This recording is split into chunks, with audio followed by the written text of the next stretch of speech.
Mag-aabono ang person for today's bedi. Yan ang aabonoan namin. Wow! Yan ang makasama kong mag-aabono. Ang aking tatang na lakayin. Ang aking kapatid na pangit na ampon. Mas pangka. Sisimulan na naming mag-abono. Ay, nagpudot. Unayin. Ito ang aming gagamitin. Oh, tignan nyo naman ang kakyut. Kung gaano kakyut ang timba ng pangit na ito.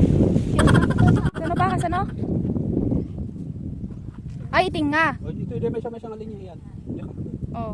Wana tinga. Hanapin mo agabono. Oh, riyan. Abono.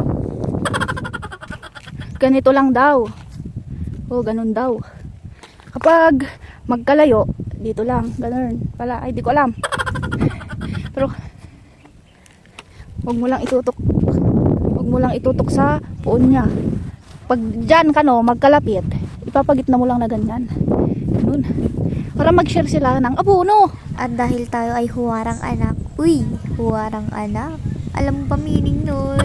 Nandito kami sa garden ng aking papa para tumulong sa kanya. Si Met Isuna kasi agmay-maysa lang siya na nandito sa garden niya na nagtatrabaho. Wala kasi siyang maipatangdan sa magtatrabaho. Kaya kami na lang na mga anak niya ang tutulong sa kanya. Kapag wala nga kaming klase ng aking kapatid ay nandito kami sa garden ng aming papa para tulungan siya.